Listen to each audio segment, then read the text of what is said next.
My name's Cody Atwood. I'm with Joliet EMS. Been a volunteer for a year and a few months now, and there's a mill levy that's coming out, and we're coming forward with some information. So this video is just to kind of provide a little bit more information and hopefully answer some questions for you. If you have any further questions, there's a slide at the end that has some contact information for you. Feel free to reach out to us, and we'll be able to answer those questions. So these are some of the issues that we're facing as Joliet EMS, but not just Joliet EMS, as a county, with all three agencies, Red Lodge Fire Rescue and Clarks Fork Valley Ambulance Service.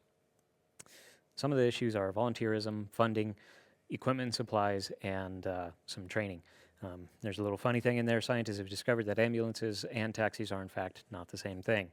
So I'm going to kind of go into depth a little bit of what each of these issues are and kind of how they impact us and how we plan to kind of fix them. So as I said earlier, this isn't just a Carbon County issue. This isn't just a Joliet EMS issue. This is kind of a statewide and also a nationwide issue. In the state of Montana, we've had several agencies close their doors due to lack of funding, lack of volunteers, poor equipment management, all of that. And these are some of the issues or the agencies that have closed down. Back in 2023, Eagle Ambulance came in to supplement Granite County. Granite County had an ambulance service that closed down in 2020, and so Eagle Ambulance Service came in to try and supplement it. Sometime in 2023, they were open one day, and then they closed the next day without telling anybody. They had transfers scheduled, they had people on payroll, and they just up and closed their doors because of lack of funding. So this is an issue that is kind of broad spread throughout the state. Coast to coast, they're currently going under. They're trying to pick up the slack with Eagle Ambulance in Granite County, but they're not able to bring in enough income to really support their services. Last year, Laurel EMS just passed their mill levy. They were kind of in the same boat we are, and they currently they're getting the funding, but they're 5 years out to recover from where they were at. So we're trying to get ahead of this. This next slide is a map of the Carbon County area, and it's broken up into 3 districts. We have Joliet EMS, Clarks Fork Valley EMS, and Red Lodge Fire Rescue. It's broken up into population and the number of calls in each district. So Joliet is sitting around 2,300 people in our district, and it stretches all the way just a little south of Boyd and goes all the way up to the north of the county, and then it goes to each of the borders of it. We run about 230 calls a year, estimated, and then it's about the same for Bridger EMS. They have a slightly bigger population, and then obviously Red Lodge has a much higher population with more calls. So this is kind of the struggles that we have, is we have to cover a large area, and so trying to staff it is sometimes hard. Going back to that article, this is a map of the United States, and each of the different colors and states marks an ambulance desert zone. And the darker the color means the greater the distance is between people and ambulance services. So Montana is currently the biggest desert in the United States. We have approximately 12.9 percent of the people in the state that live greater than 25 miles away from an ambulance service. So we're hoping to be able to kind of fix that with this mill levy. Moving on to our volunteers. So earlier we had a survey go out that kind of just asked some questions, what people thought of the service, what they knew of the service, and just a bunch of different questions like that. So we had one question asking about the importance of having a good high quality service in our area. For the Joliet area, we had 150 responses, and of those 150, 135 people answered that question. 82% of the people, 135 people said that out of a 0 to 5, 5 being the most important, it is most important to have a high quality EMS agency in our area. Of those, 82% of the people that took the survey have never volunteered with any organization. Of those 82%, 88% of those people, when asked if they would be willing to serve in a Carbon County, either Red Lodge Fire Rescue, Joliet EMS, or Clarks Fork Valley Ambulance Service, if we asked them if they would be willing to serve, and they said no. So the issue that we're facing is we're not getting enough volunteers to be able to staff the services. A little bit about Joliet EMS. We're 100% volunteers, so we don't have any paid staff. With those 100% volunteers, it's not just running calls that we do. We do patient care, we do reports on those patient cares, we have to rehab the ambulance, meaning we have to restock it, resupply it, take out all of the expired equipment and go through it. And then there's also a lot of book work and upkeep that goes behind the scenes, and approximately 1,000 hours of administrative work goes into maintaining an ambulance service. And a lot of the volunteers just do that of their own free time. With our volunteers, Joliet EMS has 24 of them. They hold full-time or part-time jobs outside of EMS. So a lot of this is that they have to work in order to survive, and then they volunteer when they can. Funding. So the cost of a Type 1 ambulance, which is what's pictured in there, that's one of Joliet's ambulances, with no equipment, no striping, no lights, just bare bones truck and chassis and a box on the back, is $250,000.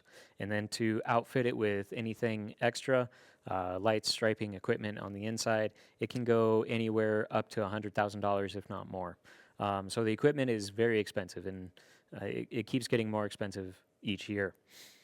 One of the most important tools that we have in the ambulance is what's called a cardiac monitor, and it's a device that helps us to monitor the patient.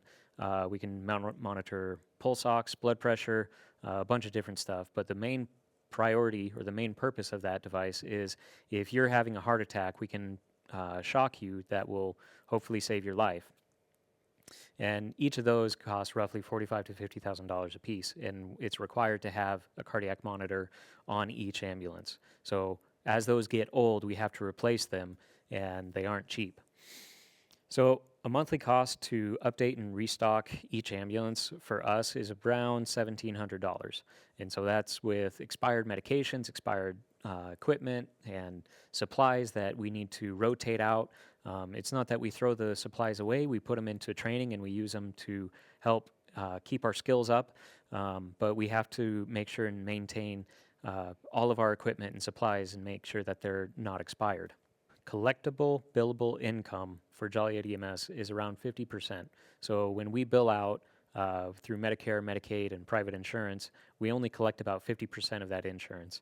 One of the things that we also have to think about is if we transfer care to another higher level of service, then like if we call in Help Flight, then Help Flight is the one that bills the patient, and we're not allowed to double bill the patient with our services. So then we basically offer our services, and we spend all of that time and equipment for free. We operated at a net loss in 2023. We lost about $7,000, and part of it is just because of how much everything is costing to resupply the ambulances. So with this mill levy, what we're asking what we're proposing to do with the money is we're going to build onto our current building, and we're going to improve the living quarters to be able to have a place for a potential full-time person to stay there. We're looking at hiring a full-time person. That way that they will be able to respond immediately when a call comes out. And we're also looking to offer greater incentives to our volunteers. That way we're able to kind of reward them for going on these calls. So with this mill levy, we're asking for 18 mills, which is going to approximate $1.18 million countywide. And we're looking to split that up into 50% and 25%. Red Lodge is going to get the 50% of $590,400, and Joliet and Bridger area is going to get the 25% of $295,000. And so the reason that we're splitting it this way is Red Lodge has a bigger population and a bigger call volume, and part of that is due to they have a ski mountain, they have the Beartooth Pass, and they also have the Beartooth Billings Clinic Emergency Department. And so a lot of their calls is actually transports, inter-facility transfers, where they take a patient from Beartooth Billings Clinic and they transfer them to a higher level of care, either Billings Clinic or St. V's, and so they're the go-between to get that done. And the money that we're asking for with Joliet, we're looking to replace the old equipment. We have an aging ambulance. Each of our ambulances are at least 20 years old, and we're looking to improve that. We're also looking to build onto our station by building onto living quarters and expanding our training area so that we can house more people. And the living quarters is just so that anybody that lives an extended amount of ways away from the station can actually stay at the station overnight and be able to respond in the middle of the night from the station. And it just provides an area that they can come back from calls and rest and recoup and recover from the call as well. And we're also looking to, again, hire a full-time staff member, so the full-time staff is going to be able to kind of take over some of the admin stuff and some of the bookkeeping and be able to take it off the backs of the volunteers so that the volunteers can respond. Another thing with the full-time staff is we're hoping that it'll improve the morale of the volunteers and be able to give the volunteers somebody to lean back on and to know that they aren't going to be running the calls alone. When it comes to how much it's going to cost per person, it's kind of broken up in a little bit of different ways. It's based off of your home value, and if you go to CarbonCountyMTEMS.org and go to the Levy page, there's a little calculator in there that'll help to calculate based off of your assessed market value how much it would cost you. So just as an estimate, in the Joliet area for a $300,000 home, then you're going to be paying about $6.09 a month, or about $73.08 a year. So it's really not all that much. In this graph over here, we asked how much people are willing to pay per month for an ambulance service.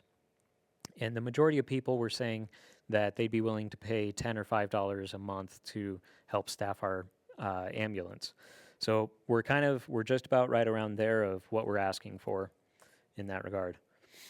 When it comes to training, it takes a lot of time and effort to become an EMT and to maintain your EMT license.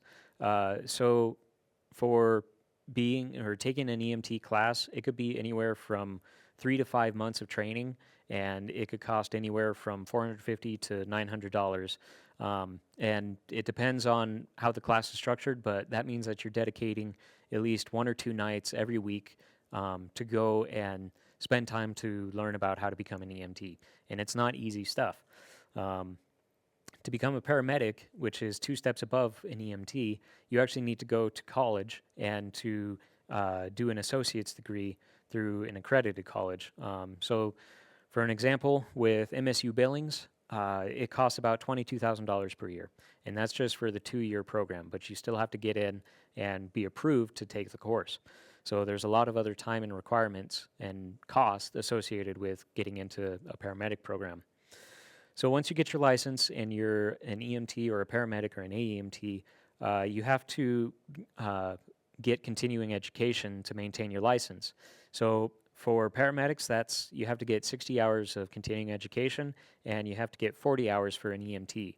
So we have to dedicate more time every week to train and to be able to maintain our license. In 2023, these are the response times that we had.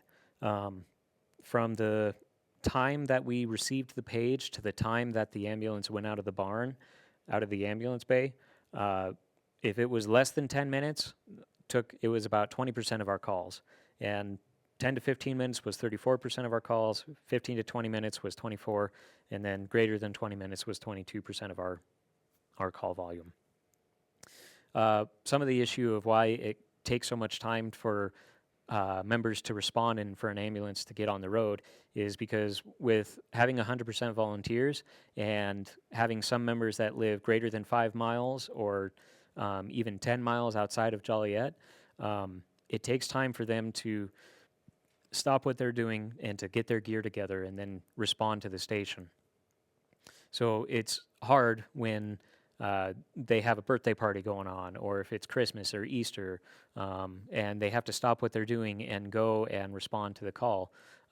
We do this because we love it and because we want to help our community. So this kind of concludes the end of the presentation. Thank you for watching. If you have any further questions, please don't hesitate to reach out to us. You can find us at our Facebook page, Joliet EMS, or you can go onto CarbonCountyMTEMS.org, and there is a contact list. You can reach out to us there. Joliet does have 2 in-person meetings coming up. We'll have one May 17th at the Community Center, 10 a.m. and 7 p.m., and we'll have one Wednesday, May 22nd at the Joliet Fire Hall, 10 a.m. and 7 p.m.